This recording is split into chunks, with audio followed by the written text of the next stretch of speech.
Welcome back to the Lensless Photography Podcast. I am your host, Oliver Winegar. With me, as usual, is Andy Metcalf. In this episode, we are covering 10 photography mistakes that will stunt your growth. Roll intro music.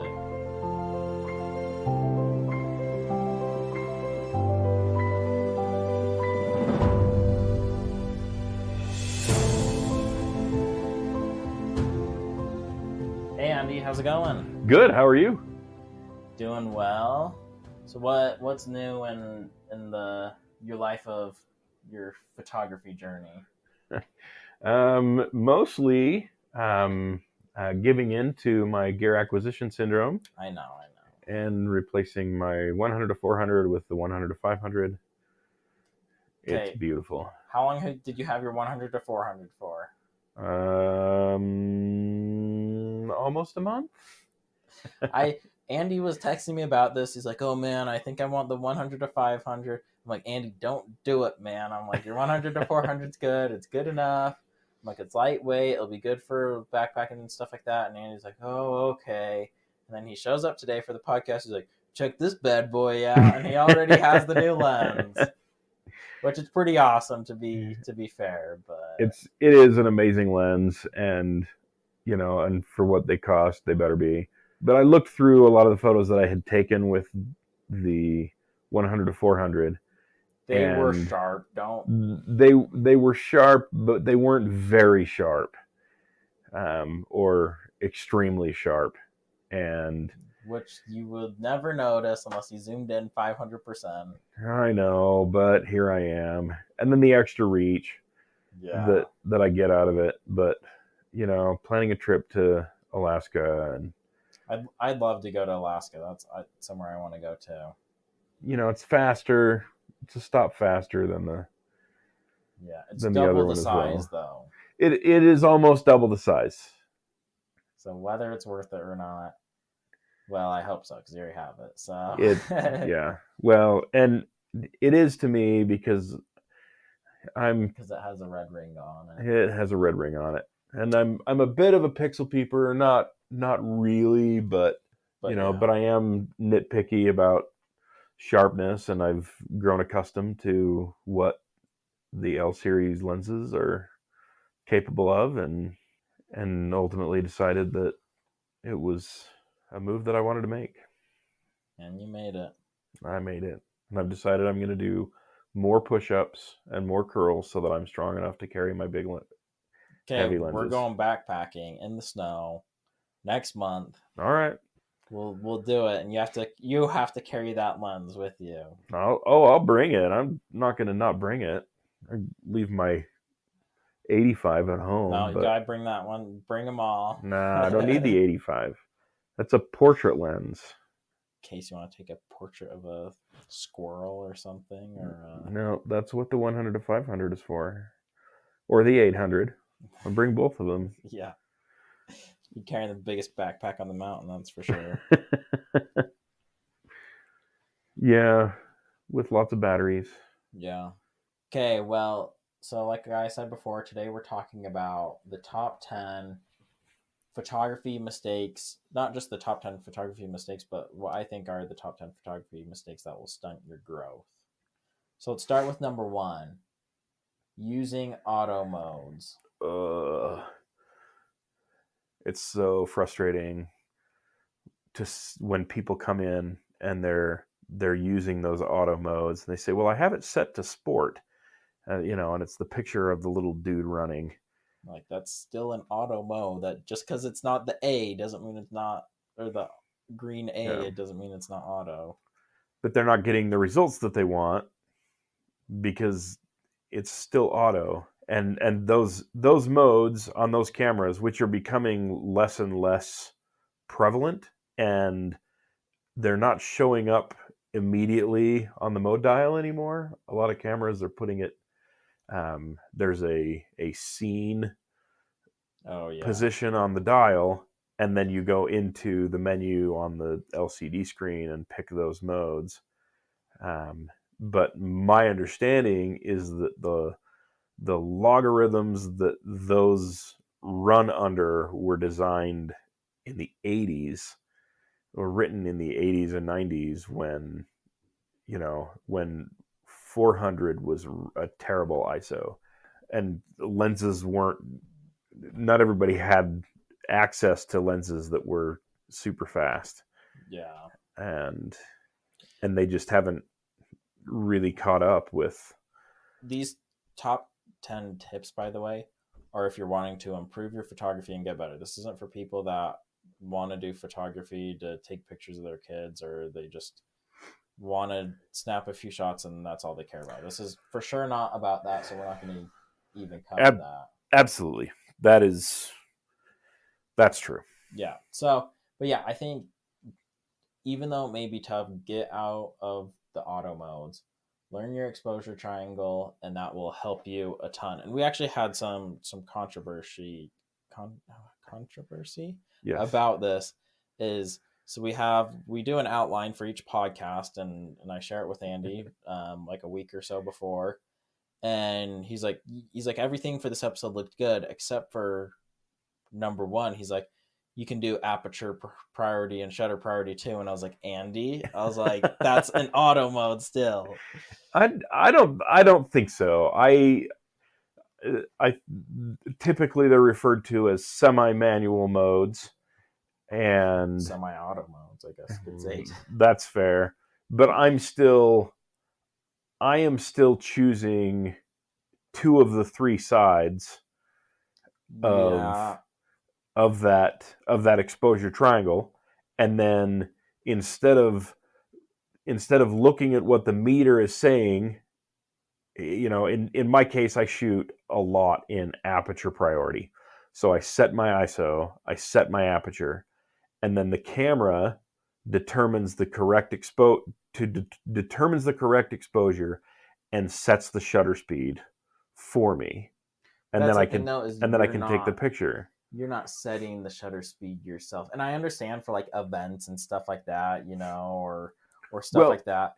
But I think though, if you're going from auto, you shouldn't go from auto to aperture priority to shutter priority. I think you should go straight to manual, avoid the middle steps, because then it will force you to learn all three sides, and then that will teach you about your exposure. And I understand what you're saying is people are just looking off of whether you're exposed or you're overexposed or underexposed, and I get that, and because then you're still just scrolling one to do that, but still, like, then you understand what each one does more than having one just out of mind.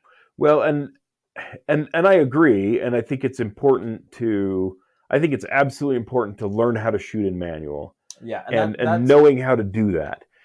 Once that is achieved, I feel like if I'm shooting in manual mode, I'm going to set my ISO, I'm going to set my aperture, and those are going to, not necessarily in that order.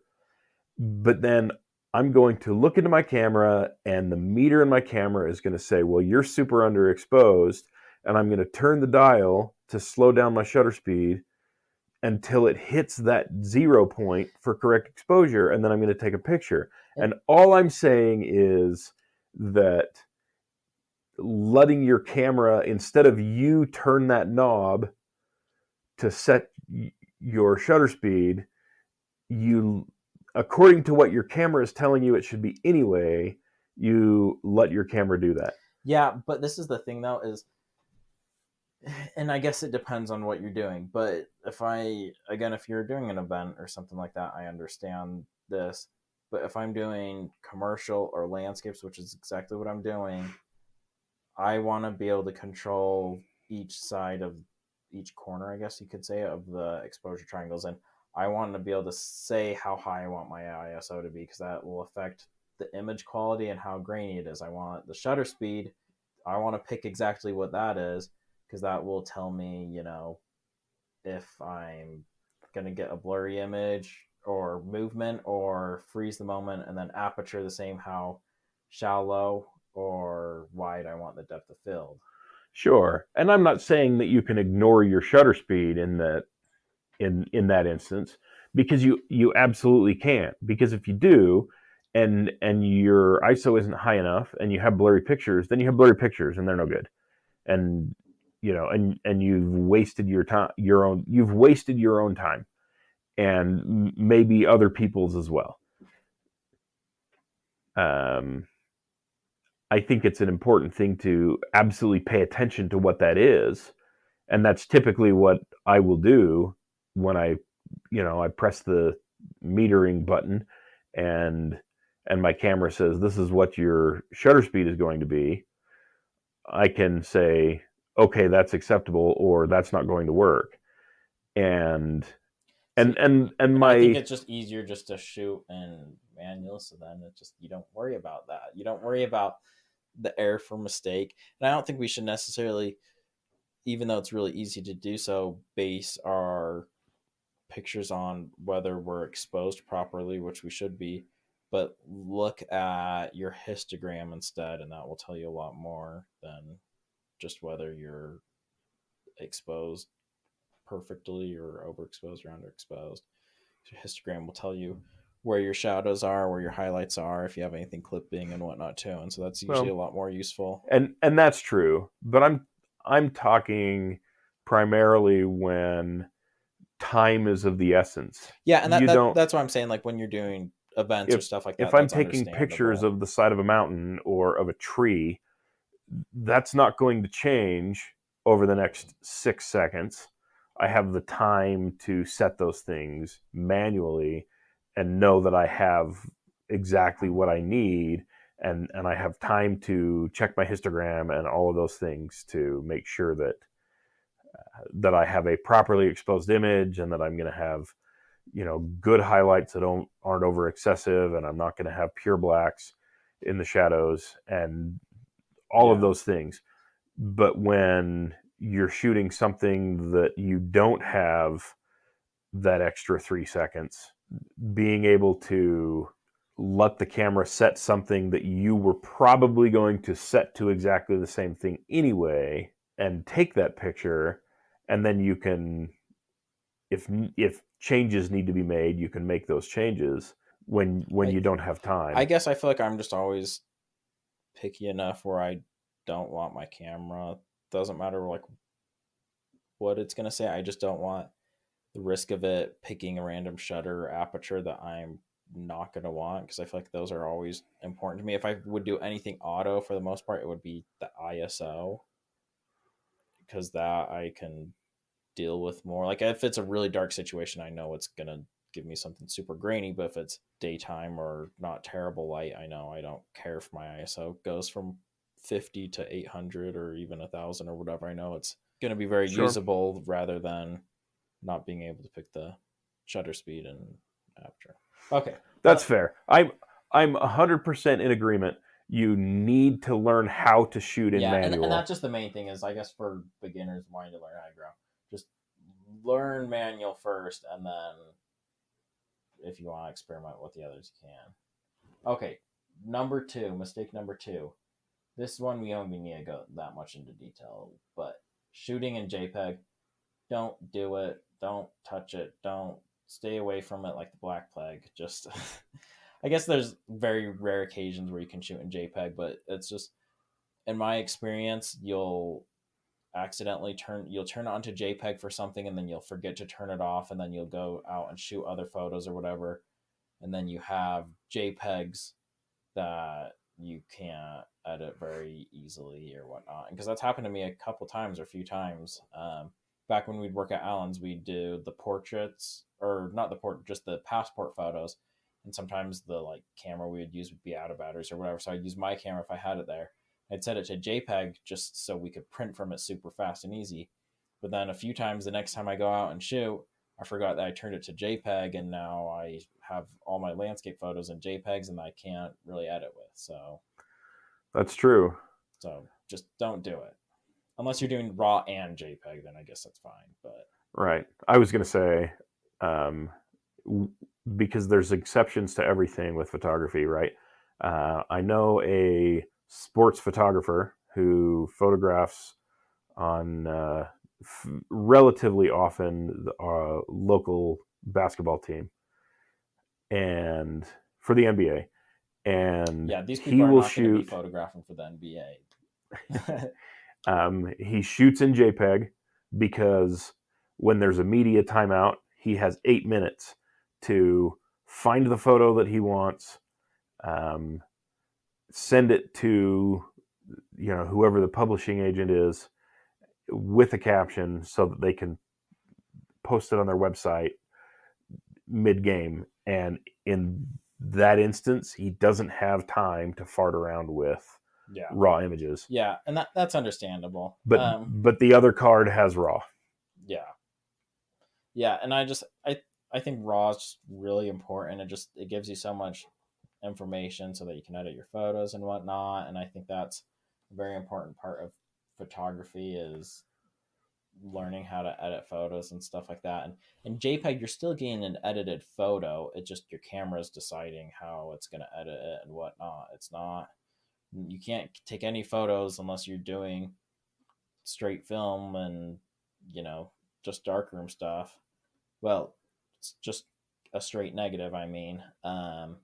You don't have any photos that are unedited or whatever.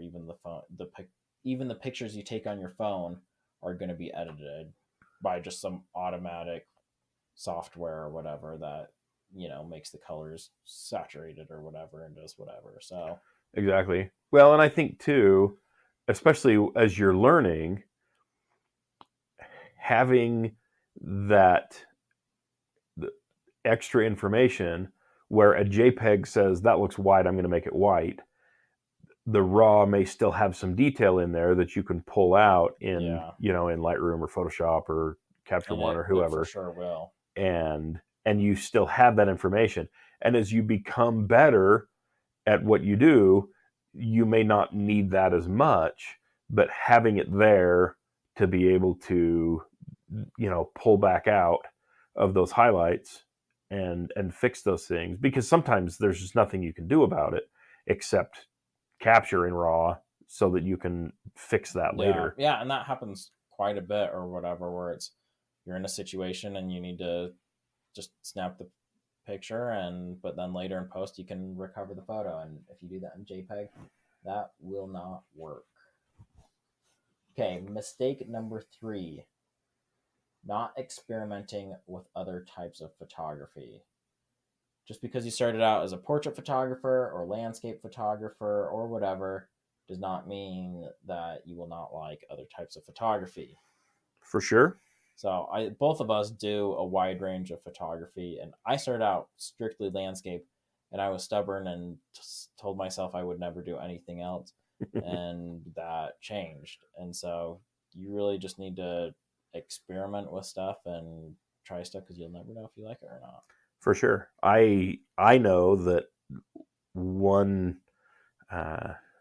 genre or type of photography that I haven't really done anything with is like product photography, and it's something that I really need to take some time to to play with and see what sort of things I can come up with and determine if it's something that I like to do or not. Yeah, and I thought I wouldn't like still life type photography and that type of stuff. I talked to like Mitch about it. Mitch was on a couple podcasts with us, and again, I just thought I wouldn't like it, and then I started taking some of my photo classes and started doing more studio type stuff and taking more pictures in the studio and whatnot. Now that's what I do for a lot of my work, as I do a lot of commercial stuff, and I didn't think I would like it. And so you'll never know. Try it out. Try everything out, and you might like it or you may not like it, but just give it a try. Absolutely. Okay. Mistake number 4. This kind of goes along with number 3, sticking to one editing style. I think it's just super beneficial to always learn more about Photoshop, learn more about editing, learn new ways to edit your photos and stuff like that, and it will just make your current process even better. That way, it's just like you're always like it doesn't get you stuck in a corner. If you only edit your photos one way, you're kind of stuck in a corner. If a person wants you to take a picture, do a certain photo in a certain style or whatever, if you've experimented, you can kind of do that style and whatnot. If you don't, then you're stuck searching up YouTube videos and trying to learn how to how to make your photos look like that. For sure. I know a couple of photographers that are good photographers, but they have a very specific style that they do, and sometimes they struggle to find clients because if if I as a client don't much care for that style, and I go through their Instagram or Facebook or whatever, and that's all I see, I'm gonna turn away and go to somebody else. And I think that's also brings up a good point, because sometimes that's how you get clients out, is because of your style that you have. That's like, again, Mitch has a very specific style, and a lot of his stuff is that very same style, and he'll get clients just because of that. But yet he still knows how to do other things, other styles and stuff like that too. And you can actually, you see that on his commercial work stuff, you'll see a bit more glamorous commercial stuff compared to like his moody, contrasty stuff. And so I think you just have to find the in between. I think you can still have your photos a certain style and how you edit them. I just think you need to experiment trying new ways to see if you like it, because maybe you'll like it better than how you're currently doing it, and it can enhance your photos. But then it's also just good to know how to do. Staying on the lines of editing, mistake number 5, over editing. We were just actually looking at an Instagram profile, and a guy I was talking to, but this person just saturated. He's an amazing photographer, but his saturation was just through the roof. And I think it just, be authentic to a point. I think you can still have very creative and great photos, but just don't go buck wild in Photoshop, and otherwise you're just going to end up with a photo that just, it looks like a cartoon, or For sure, trying to do that. But there was one, of those photos specifically that Oliver was just saying, that you could see the line between the ground and the sky. It almost looked like it was hand drawn. You'll see that a lot on landscapes too, just because the saturation was so over exaggerated. And I understand like vibrant, but this was ridiculous. Like, you can exaggerate colors and you can over exaggerate colors, and things just look, like Oliver said, they can look very cartoony very quickly. Yeah, and it doesn't have to be with just color. It can be with sharpness. It can be with a lot of things. You can, less in photography is often more. Sure. Just relax as you're editing the photos. You don't have to go crazy. You can go really in depth. I will go in depth to some of my editing and stuff too, but I try and still make it look real. You'll see a lot of beginner photographers, they'll slide the clarity, saturation, and contrast to the max, all the way to the right. Yes, all the way to the right. And you can just tell, and it just looks really bad.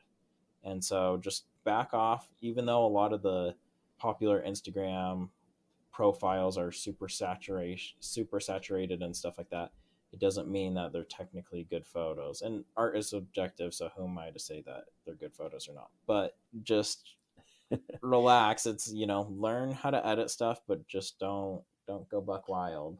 I think too, you can scroll through some of these Instagram profiles and look at and see those bright colors and go, ooh, pretty colors. But you can't look at it for a very long time before you start to almost see the flaw in that. Yeah. And you certainly wouldn't want to hang it on your wall looking like that. And that's like this profile we were talking about. And again, this guy, I was talking to him today. Super nice guy, actually, really great guy. And his composition, his lighting, everything is really good, but just the saturation was just overboard. And when you scroll through it, scroll through his feed, seeing all the small pictures on Instagram, it looks really good. But when you zoom in and like you go close into the photos, they're just way oversaturated. And just because your photos aren't saturated doesn't mean they're not good. Some of my favorite photographers have very dull photos and and not super saturated, and they still can look really good. So, and that's something I'm working on too. I have a problem with that. It's very easy to get caught up in getting the Instagram look or getting the very saturated look. That's my goal actually lately, is to calm down on the color and still have really good color, but not overly saturated. Yeah. See, and for me, and maybe it's because I'm old school and, you know, not into social media as much as other people, but I've always been less, Yeah. maybe a little more true to life, you could Yeah. say. One of my dad's favorite pieces of mine that hangs in his living room. There's almost everything in my dad's living room is my stuff, but it's a picture of a lake scene in the mountains with the, you know, trees and the mountains behind it and whatever. And it's very true to life. It's not super saturated or anything like that. In fact, I don't think I turned up the saturation at all on that photo, but it's just a neat scene because it kind of looks like you're looking out the window at this Yeah. at this image, and I think that that's what he really likes about that one, is that it just looks real. I think it's important to be authentic to your scene and whatnot, but you can still add like your artistic perspective to your photos and stuff like that, and whatnot. And at the end of the day, you can do whatever you want. But I just think it's, even artistically, it's important to know the boundaries of what looks good and what not, and don't overdo it. You know, just relax as you're editing your photos. And it's always more important to get it right behind your camera than in Photoshop. I So agree. try and do as much as you can in camera, and then do the rest in Photoshop. Do the rest that you couldn't do. And yeah. Okay, let's move on to mistake number 6. One SD card and one battery. Oh, This is how you get yourself in a very sticky situation. definitely. I once had a battery problem, and part of my problem was that a battery that I had bought, it was a cheap third party from Amazon sort of battery. And there are good third party batteries, don't get me wrong, but this was not one of them. And it did not hold a charge. And I was recording a wedding, and the battery went from 100% to nothing in about 3 minutes. Being in really cold situations will do the same thing, by the way. Yeah. And this was not that situation. This was just a crappy battery. Just absolutely straight up a garbage battery. And I was relatively new to professional work, and I was actually photographing a wedding with film, but then videoing the ceremony. And I had to find a stopping point, like a pause in the ceremony, so that I could pull the battery, put a new one in, start recording again. And then there were the 2 clips that I had to have somebody mesh together and try and fix the gap, and it worked out sort of okay. But I was fortunate that I had a spare battery for sure. Yeah. Because in that situation, or like Oliver says, when you're out in the cold, batteries freeze up. And when I'm out shooting in the cold, I keep my spare battery in my pocket to keep it warm. Keep it like a close jacket pocket, close to your body. Yeah, never, ever, ever only have one SD card and one battery. It doesn't matter what you're doing. This is the thing, is batteries get used up, SD cards fill up, you lose stuff. It happens where people, they break or something like that. Always have at least one extra, and that just keeps you safe. I think for my Sony, I have like 4 batteries, and that's just like, I don't need that many, but I just have them just in case, or if I go on a trip or whatever. But it's just, keep them with you. It's nice. Same with an SD card. You never know when your SD card, if it gets corrupted or you lose one or whatever. They're small things, so stuff happens. Or it fills up. Yes, that happens. I've made that mistake And you're as well. you're searching through your camera trying to see what you can delete and not delete, and you're like, oh, did I back these up on at home or whatnot? And that's exactly what I was doing. I was going through photos. I was photographing a birthday party, and it was quite the celebration. Lots of family, food and dancing and all of those things. And they were from India. There was some traditional dance stuff they were doing, and it was really neat. And I'm shooting away, thinking I'm getting all of these great shots. I've still got an hour and a half left of this event, this party, and my card is almost full. And so I had to sit and roll through looking at pictures on my camera, which is not always a great option because you can't necessarily see everything. Yeah. Going through and deleting photos, and you run so much risk of card corruption when you're deleting photos, and then your card's trying to fit photos in places where photos were and different sizes, and it makes such a mess. I have like 6 SD cards with me all the time. At least have one extra battery, one extra SD card, but I always have several extra at least with me. Yeah, there's probably, I could open my bag right now and look, there's probably 6 batteries spare. Yeah. Not counting the 2 in my camera.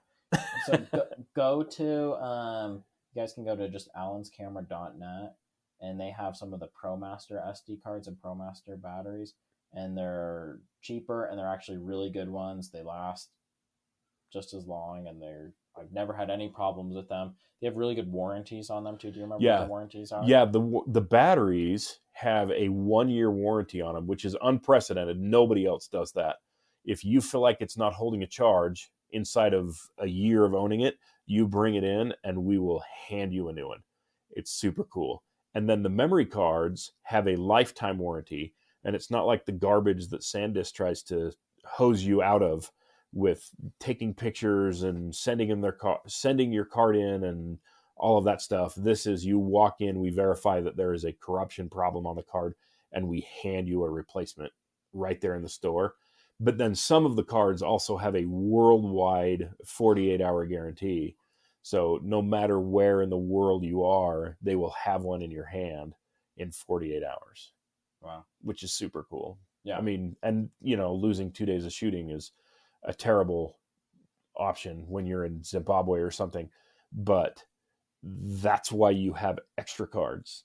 And then if you do have a card go bad, those cards, they can have a replacement to you, but then you also have backup cards with you that you can be shooting in the meantime. Yeah, always. That's why I just bought from Allen's it was just like one of the advanced ones. So it's like a faster card. It's not like the fastest.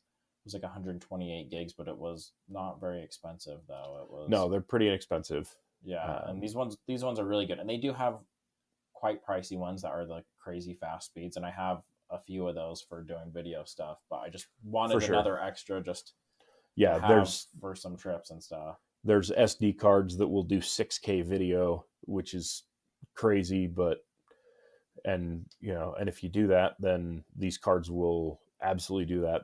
They're built to be able to do 6K video. Yeah, especially with some of those like new cameras like the Sony A1 or whatever. If you're gonna use an SD card on it, you want one of those really fast ones. Yeah, well, and like Canon's, the R6 has 2 SD card slots. Yeah, and if you want to do the 6K video option on that, 4K on the R6. Does it not do 6K? I thought it had a 6K option. I must be thinking of the R3. Yeah, the R3. But that one. But you can do that to those SD cards because they're capable of it. Yeah, or the R5 still has one SD card. Yeah. So again, you'd want a fast one. So the next one for mistake number 7, having a go-to composition. I think it's super easy to get comfortable and use just a handful of compositions on your photos. For sure. Doesn't matter how, and I'm literally talking about how you frame your shot. It could also be like how you pose someone or in the portrait or whatever too. But I know with me, like with landscape, sometimes it's easy to like do a go-to composition or something like that too. For sure. I know people can get stuck in the rule of thirds and feel like there's only 4 spaces in in their photo where they can put their subject. Yeah. And that happens with me even sometimes too. Or even worse, dead center every time. Yeah. And I think that's just like the thing is it's like just experiment, switch your composition up a little bit and have fun with it. Try different things, mess around about it. Try shooting really close to the ground or really high up. Just because your camera's has a handle on the side doesn't mean you have to hold your camera landscape all the time, or just because you see most of the portraits on Instagram are portrait position doesn't mean you have to shoot all portraits in portrait position. Like mix it up, mix your composition up. There's like frame lines that you can put in your camera too, so it will look like you're doing a square picture or something like that too. But you'll still have the whole frame when you, at least with Sony, you can do like a 1x1 or a 4:3 or 16:9 crop it will show, but you still have the whole full frame sensor when you actually open up the RAW. Yeah, the RAW and Canon's the same way. You still have the full image. The JPEG will give you that, 1:1 that you cropped it, but your RAW photo still shows the whole thing. Yeah, but it just lets you see how you compose differently. It's a composition lines, so that you can compose that way. Yeah, so mess around with that. Don't get comfortable just doing the same thing. It's kind of similar to some of the other mistakes that we've covered. It's good to keep on trying new things, to keep on experimenting. You'll learn new stuff. You'll learn stuff you like. Yeah, like for years I would shoot just really wide landscapes, and then I started doing more telephoto landscapes and stuff like that. And that's kind of a thing. It's just like switching up my composition, switching up my field of view. Okay, mistake number 8. Having too many things in your photo. I guess maybe I'm mainly thinking about this in a landscape perspective, but this could also be product. This could be, I guess it could just be any type of photography, portrait, street, whatever. I think sometimes we want to get so many things in our photos. We want to get the rocks in the foreground and the flowers a little bit past them, and then the stream, and then the mountains in the background, and then the huge sunset with the giant clouds and all that stuff. And sometimes we just try capturing all of it, that none of it works out. Sometimes you can make it work out, but sometimes we're just getting our frame so cluttered with so many things, when the viewer's looking at the picture, they don't know what to look at. Definitely. You can lose the viewer in, I don't want to say confusion, but kind of in confusion, where they just don't know what to focus on. What am I looking at? Yeah. It's hard to look at a photo like that for a long time, because there's, you glance around and go, yep, there it is. And then you're done. Yeah. Like what I said earlier, less is more. Simplify what will be your shot and then add more emphasis on your subject. I think sometimes it's important to focus on what your subject is. Try to weed out the less important things and just focus on your subject. Definitely. And knowing, part of that too is knowing for yourself what your subject is, whether it's this tree or that flower, or this rock formation, or maybe it's the horizon line, or maybe it is the clouds. Whatever it is, putting that in a place where you can get the eye to go to, and then emphasizing that. And some of that is in post and in Photoshop and whatnot, where you're emphasizing the light and the color and whatnot to whatever your particular subject item is. Yeah.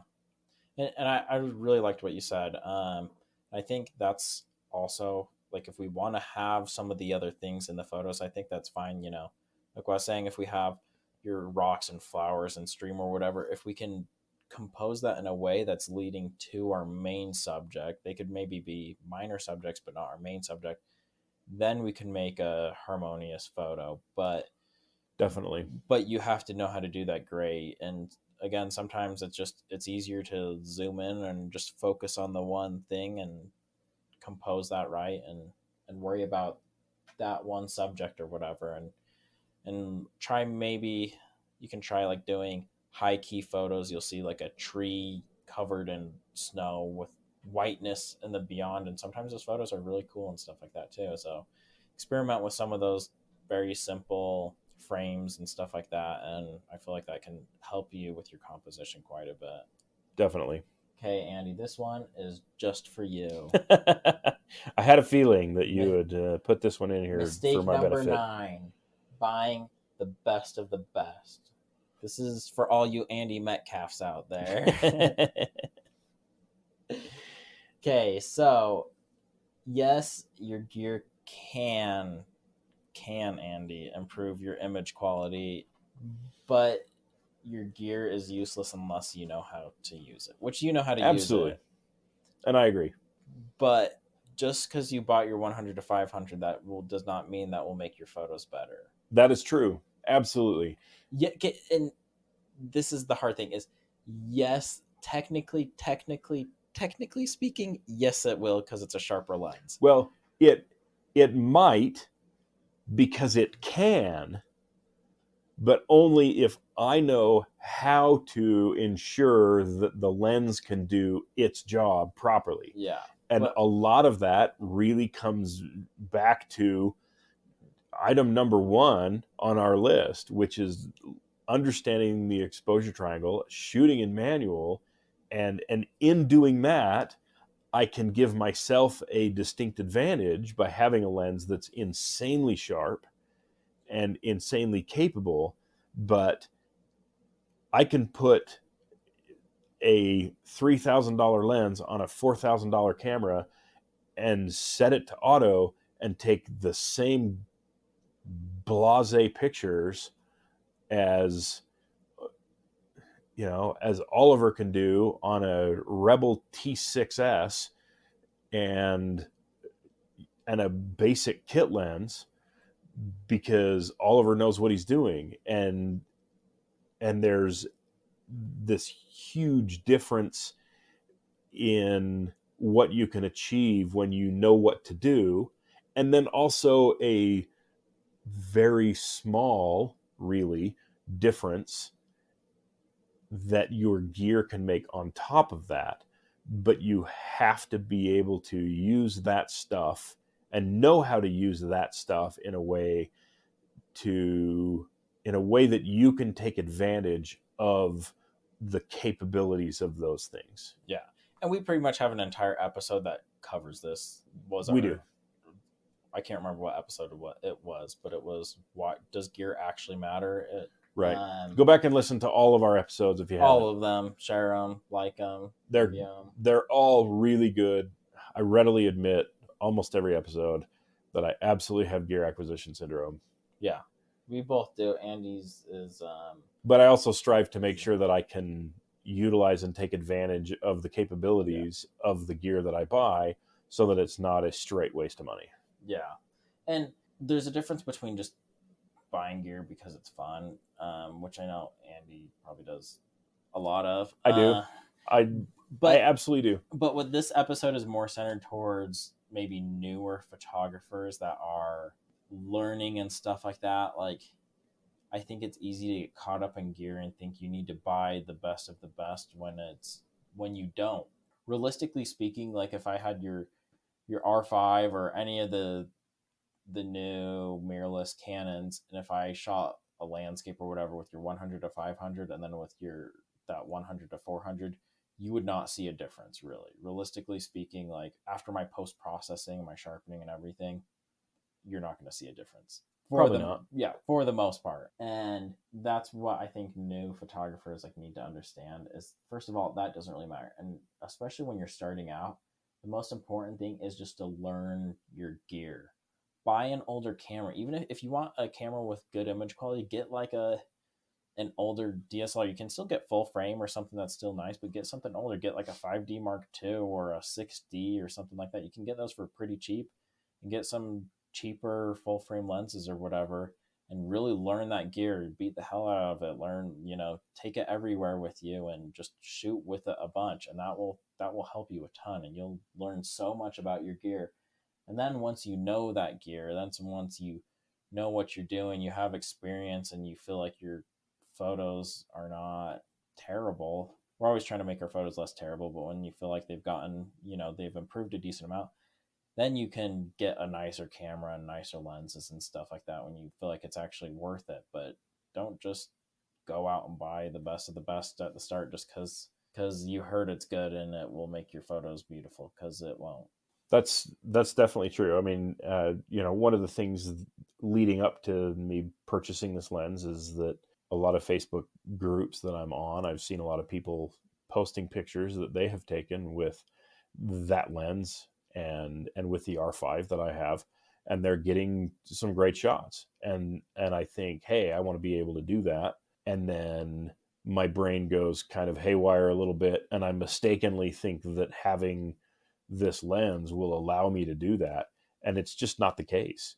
Yeah. I have to have the skill set to do those things, and then I can achieve those results, not because I have that gear, but because I know how to use that gear. Yeah, and that's one of my favorite things, honestly, is I listen to a lot of other photography podcasts and YouTube videos, like I'm sure all of us do, but I'll see a photographer that I really like, and they're shooting with a camera that's 5 or 6 years old or whatever like that, and their stuff is still really good.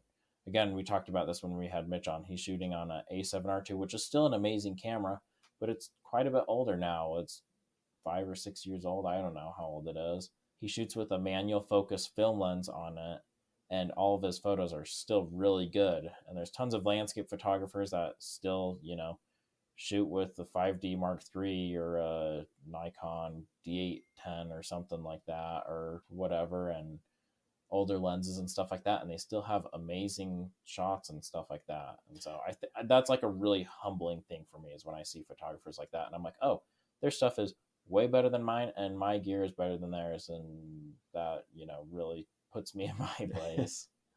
For sure. And I get some of that as well for myself. When I see, I'll see someone else's work and go, wow, that's super amazing. And then I find out that they're using a 9 or 10-year old camera body, and old lenses that are like Oliver was saying, film lenses that are adapted to fit on their camera, and you don't have any in-camera control. It's all on the lens, and they're still creating these amazing, beautiful things, with just dirt cheap gear. But it's because they have the skills in themselves and in their own mind, know how to create those sort of things. The gear they're using really doesn't matter. Yeah. And I think that should be all of our goals. Is, again, gear's just a lot of fun, and it's fun to have new lenses and stuff like that. But just like, let's focus on getting ourselves better. Let's focus on creating better images and stuff like that, and For see sure. what we can do with what we have. Especially, again, like if you're new and stuff like that, it can be frustrating with some of the starter out cameras or whatever, some of the Rebels or whatever. That's why, see how far you can get, and then if you feel like you need to get something better, you can still get, like what I was saying, a Canon 5D Mark II or something like that, and it's still going to be perfectly fine, and you can still shoot some amazing pictures with it. And so that's true. Well, and the 5D Mark II is a great example, because it's really, really an amazing camera. Yeah.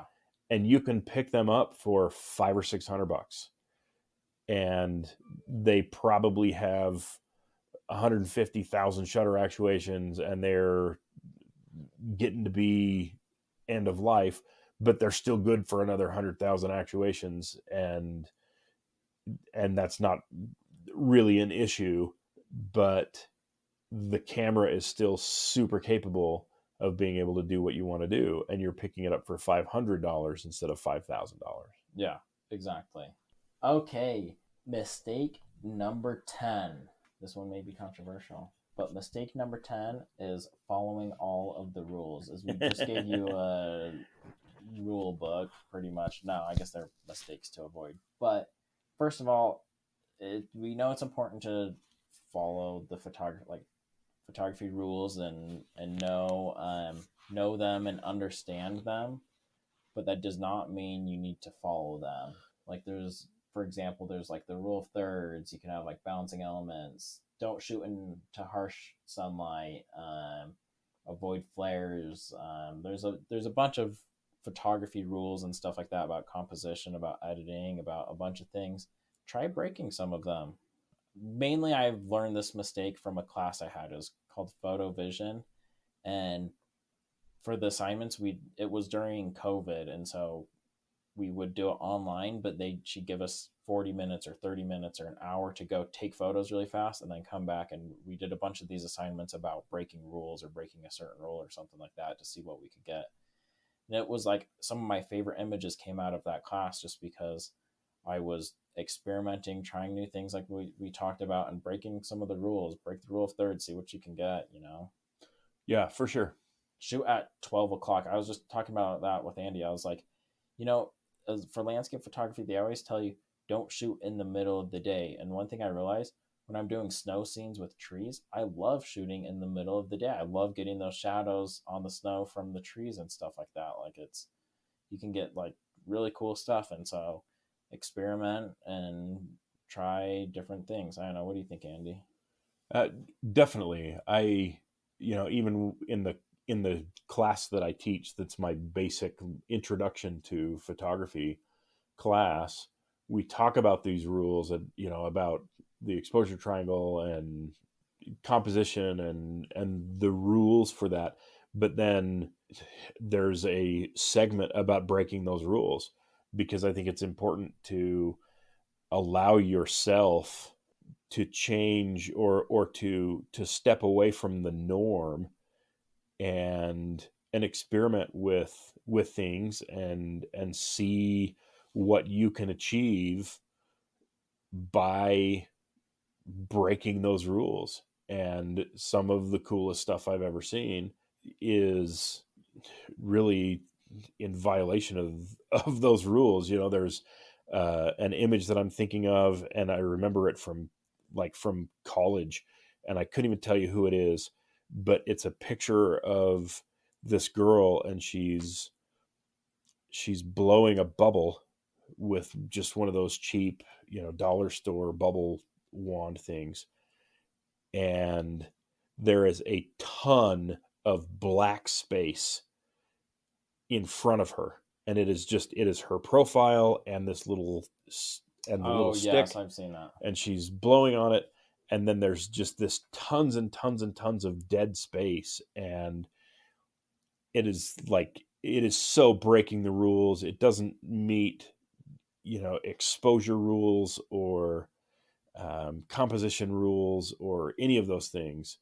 But it's super stinking rad because, because I really think because it steps away from that set of rules, it breaks those rules, and that's what's cool about it. Yeah, you can just get some wild and some pretty awesome things if you experiment and try breaking the rules. You need to know the rules, like what I said. Know them first, follow them first, but then don't be afraid to break them. And what I don't like though is there will be people that will say, "Oh, this is just my artistic perspective," and they'll say they're breaking the rules on purpose for a lack of knowledge or a lack of skill. Yeah. And you can really tell just because it's not, again, photography and art is objective. So who am I to say it's not a good photo? But it doesn't work. The photo just doesn't work, and you can tell that. And they'll get defensive and they'll be like, "Oh, I'd see a lot of this in my photography program at college. There'd be a lot of students that get defensive, like, "Oh, I meant to do that," or something like that. And it's just like, no, it's like, if you would have followed these rules or known the rules or whatever, this would have led to a better shot and stuff like that too. And it's just like, you need to know the rules first. Don't get defensive. Like, we're all trying to get our photography better. So taking this and make yourself better with it. For sure. And I think a lot of it comes down to, if your piece was to hang in a museum somewhere, would people stop and stare at it for a while, or would they glance at it and walk by? And I think that's maybe the tell as to whether or not you've, created, for lack of a better word, created a successful piece of art, or not, and whether that's inside the quote unquote rules of photography, or if you've stepped away from and broken away from those rules, and it's still the same thing. If people will stop and stare at it and gather around it and stare, you are invoking something in them, and whether it's what you intended or not, and maybe the intent is to invoke emotion, as kind of how I see it. Yeah. If you have been able to invoke emotion in people, it's evident by them staring at your work.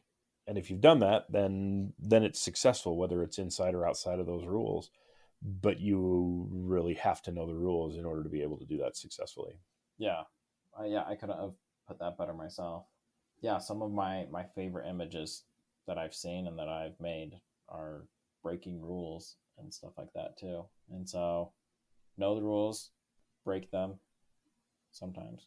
Okay, that is our top 10 mistakes to not commit, that these mistakes could stunt your growth as a photographer. I'm sure there's a lot more.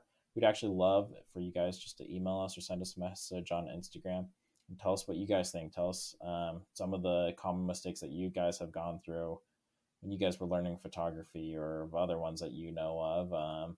Or tell us why you think our mistakes are crap and that you don't believe us, or that you think our opinion's garbage, because you have the right to say that. Love to hear about that. Any other final thoughts? Nothing for me. Everybody, do what works for you, but continue to learn. Yeah. And continue to grow. By avoiding these mistakes, these will help you do that. That's kind of the idea of this week's episode, is to help you grow. Okay? Have a wonderful night. Bye-bye. See you later.